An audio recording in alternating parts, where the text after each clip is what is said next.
Vitaj v ďalšej kapitole temného Pokédexu, venovanému Pokémon duchom. Predstavíme si duše, ktoré sa vrácajú z rozbúrených vôd, nesené prúdom padlých predkov. Narazíš na bytosti, ktorých piesne síce hrejú, no skrývajú v sebe temný oheň. Čaká ťa prízrak v rytierskej zbroji, alebo život, ktorý strátil vlastnú vôľu a je unášaný vetrom. Tieň, ktorý sa zrodil z čírej vernosti, alebo aj tieň, ktorý sa zrodil z hnevu, tak silného, že prerástol aj smrť. Stretneme duchov, čo strážia poklady, ktoré by človek radšej nemal otvárať. A napokon narazíme na bytosť, ktorá si podmaní cudziu vôľu jedovatými reťazami a nerozlišuje, koho nimi zviaže. Dnes sa ponoríme do najrozmanitejšej skupiny duchov, akú sme zatiaľ stretli. Uvidíme aj zo pár bizardností.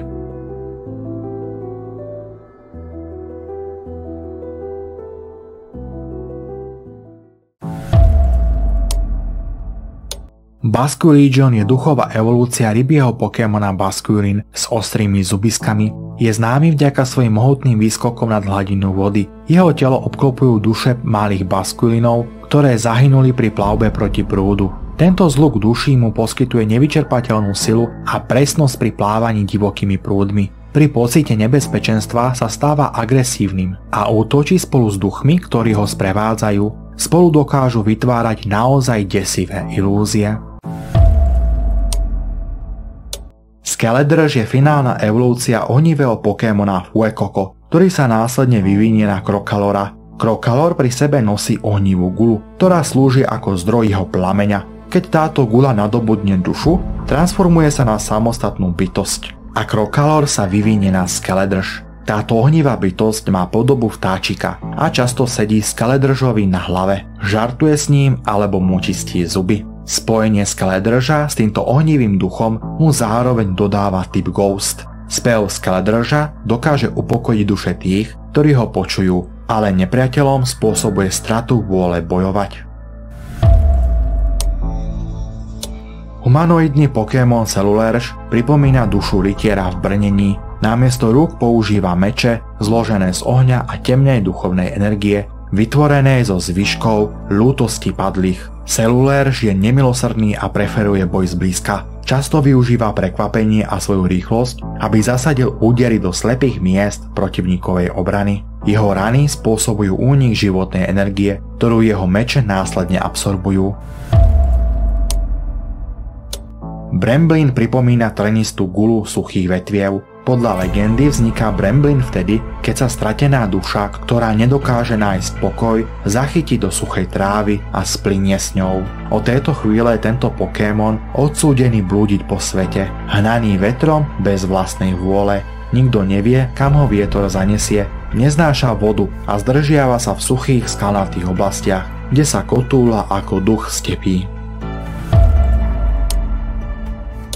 Bramblegast je väčšia a hrozivejšia verzia Bramblina. Tento duchový Pokémon loví korisť tak, že ju zachytí svojimi konármi, celú ju obalí, až kým z nej nevycícia všetku životnú energiu.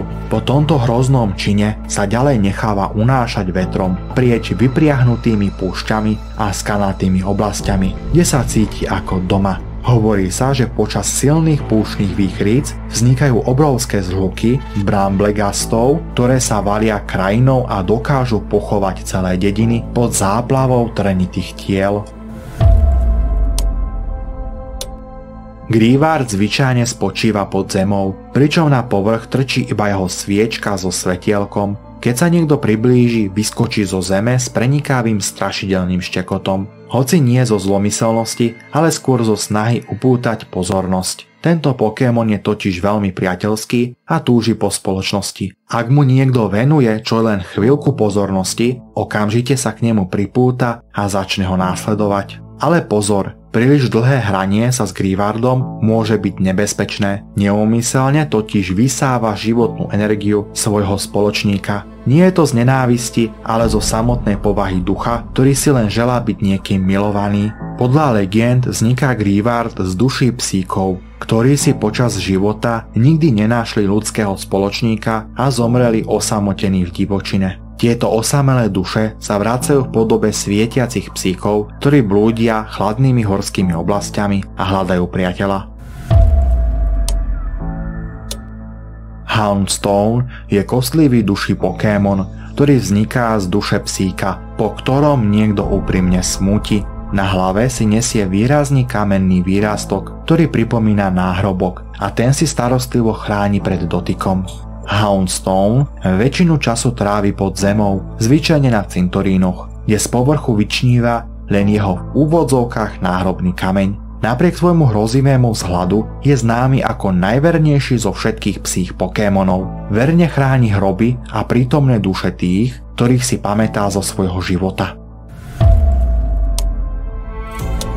Pokémon Anihileb vzniká, keď Primeapov hnev prerastie hranice jeho tela. Keď jeho duša nedokáže ďalej vznášať zúrivosť, jeho telo sa rozpadne a zrodí sa bytosť, ktorej duch už nie je viazaný hmotou. Všetka nahromadená zlosť v jeho vnútri sa prenáša do jeho úderov. Sú také mocné, že vraj dokážu paralyzovať protivníka samotným strachom. Fluttermane. Svedkovia tvrdia, že táto bytosť sa v noci vznáša po oblohe a jej dlhé vlasy sa pohybujú, ako by mali vlastný život. Prvé pozorovania ju opisovali ako obrovského a neobyčajne agresívneho Mizrivousa. No niektorí veria, že ide o ducha pradávneho lietajúceho tvora, ktorý vyhynul pred tisíckami rokov. Pokémon profesori sa nevedia zhodnúť, či je to starobilý druh Mizrivousa, alebo ide o náprotivok z inej časovej línie. Pravý pôvod Fluttermane však zostáva záhadou. Vieme len, že sa u nás objavil pomocou stroja času, ktorý postavila pred pár rokmi profesorka Sada. Táto forma Gimmighoula žije vo vnútri ťažkej truhlice. Podľa legend sa zrodil pred 1500 rokmi priamo v jej útrobách. Často sa ukrýva v starých ruinách, vežiach alebo opustených skladoch, kde čaká, kým sa k nemu niekto nepriblíži. Keď zacíti človeka alebo Pokémona, vysiela prúd duchovnej energie, ktorou dokáže ovládnuť svoju obeť a prinútiť ju zbierať mince, aby naplnil svoju truhlicu. Staré povesti hovoria o dievčati, ktoré bolo takto ovládané, až kým nezozbieralo presne 999 mincí, čím Gimmighoul splnil svoj cieľ. Ten, kto sa však pokúsi jeho mince ukradnúť, riskuje vlastný život. Gimmighoul z neho pomaly vysáva životnú silu, kým sa neupokojí jeho zloba. Putujúca forma Gimmighoula sa líši tým, že už nežije v truhlici, ale nesie si so sebou jednu jedinú mincu pripevnenú na chvoste. Tento Pokémon vznikol z vášne a túžby, ktorá preniekla do danej mince a oživila ju. Na rozdiel od formy truhlice nikoho nedokáže ovládnuť, je plachý a drobný, jeden z najmenších Pokémonov vôbec. Skrýva sa pri skalách, mostoch či ruinách. Ak sa k nemu niekto priblíži, hneď utečie a často zanechá po sebe mincu. Napriek tomu, že ho tréneri vídajú po celej krajine, nikomu sa ho ešte nepodarilo chytiť. Hovorí sa, že neustále blúdi a hľadá truhlicu, v ktorej kedysi prebýval, a rovnako ako jeho druhá forma, aj on dokáže vysávať životnú energiu z tých, ktorí sa pokúsia privlastniť si jeho mincu. Gholdengo je zlatý humanoidný Pokémon, ktorého celé telo je poskladané z tisícky Gimmighoul mincí. Každá z nich má svoju vlastnú minulosť, no až keď sa spoja, ožijú v podobe tejto zvláštnej bytosti. Okolo pása nosí popruh z truhlice Gimmighoula. Na pracke tohto pásu je vyrytý symbol 1000. Pripomienka, koľko duší či skôr mincí ho tvorí. Gholdengo je prekvapivo spoločenský a priateľský Pokémon. Dokáže si rýchlo získať dôveru ľudí aj iných Pokémonov. Keď dôjde na boj, stáva sa z neho neúprostný zlatý vír, vystreluje mince závratnou rýchlosťou a dokáže tak zasypať protivníka zlatým dažďom. Poltergeist je Pokémon zložený z práškového matcha čaju, ktorý prebýva v tradičnej japonskej čajovej nádobe. Poltergeist silne pripomína Sinisty, no biologicky nie sú príbuzní. Legenda hovorí, že Poltergeist vznikol z lútosti starého čajového majstra, ktorý sa tak veľmi sústredil na dokonalosť v čajovej ceremónii, že od seba všetkých odohnal. Tento Pokémon je aktívny hlavne v noci, keď sa túla po mestách a ich okoliach. Počas dňa sa skrýva v chladných a tmavých miestach, najmä v starých domoch, ktoré si obľúbil. Poltergeist často rozsypáva svoj mača prášok na ľudí alebo jedlo. Ak sa niekto dotkne prášku alebo ho zje, jeho telo sa nakrátko rozžiari a následne upadne do bezvedomia, pričom Poltergeist z neho odoberie životnú energiu, ktorú používa ako svoju vlastnú silu. Okrem toho má Poltergeist tendenciu opravovať poškodené predmety. Praskliny a dutiny zaplňa svojim práškom mača, čím uzdravuje svoje okolie. Sinischa je Pokémon zložený z prášku mača, ktorý prebýva v tradičnej japonskej čajovej miske.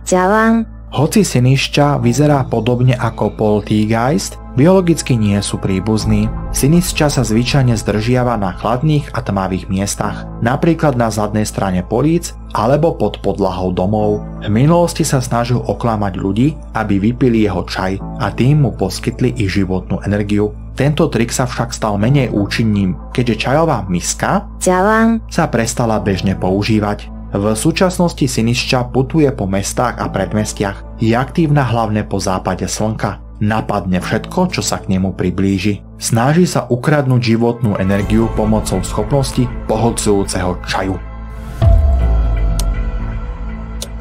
Pečerant je malý Pokémon pripomínajúci kus moči.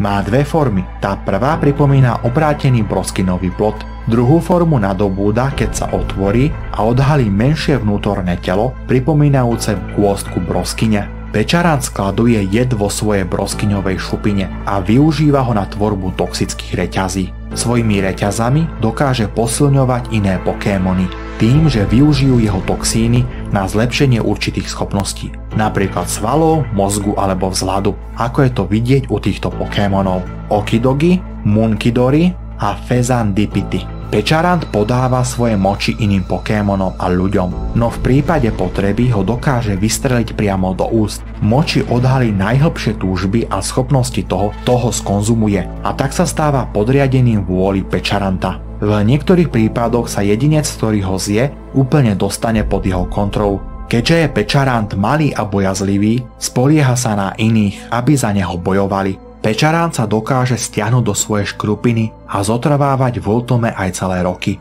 Vďaka svojej odolnej broskinovej škrupine získal prezývku Broskyňa, ktorá nikdy nezhnie. Dnes sme sa posledný krát ponorili do vôd, kde prebývajú Pokémon duchovia. Príbehy duchov sú rovnako zvláštne ako aj desivé, no v Pokémon svete existujú aj iné bytosti, ktoré sú rovnako záhadné, mrazivé a dokážu ťa vystrašiť aj bez toho, aby patrili medzi duchov. Ak sa ti táto séria o duchoch páčila, zanechaj po sebe like, odber a vyčkaj času na ďalších creepy Pokémonov. A čau čau!